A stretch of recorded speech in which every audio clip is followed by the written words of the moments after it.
We've also got a situation that AGL is Australia's biggest energy generator. Though underlying profit for the half year to December, it was almost more than half, in fact, down $87 million. The interim dividend, you can see here, was cut in half as well to 8 cents a share. The business has been through a board upheaval with the emergence of Mike Cannon-Brookes Grok Ventures as its major shareholder.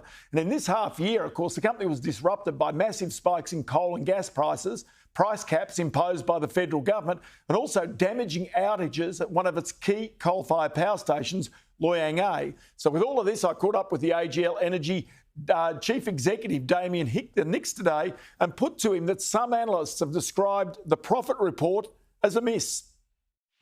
Look, I see these results as absolutely as we expected. We had a tough start to the year, so I don't want to undersell. We had a very tough start. We had some outages, we had some market intervention, but what we've seen since that time is some real strength in the business. Really been pleased with our customer markets results, our generation performance coming back, and the statutory loss that we're reporting on the back of us refreshing our strategy back in September. That related to bringing forward the Loy Yang closure by 10 years. But what's really important for us right now, we have a refreshed strategy.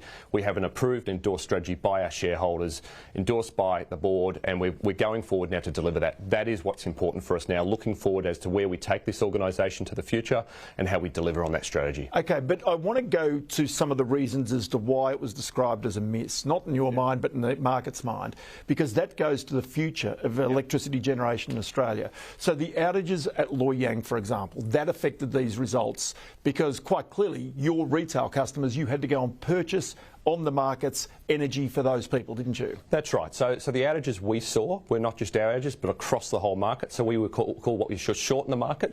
We had to buy energy at very high prices. Since that time, our generation is back, the availability is back to where it needs to be, and we see really strong performance into the second half. So when you look at our performance over the full year, we see a much stronger second half, and importantly, we see a real strength into 24 as well. OK, so isn't that, though, the future of electricity in Australia, that there are potentially more outages of these ageing coal-fired power stations, and that leads to less reliability inside the grid and more price spikes into the future? Look, I would say what we saw was unprecedented back in sort of May, June, July.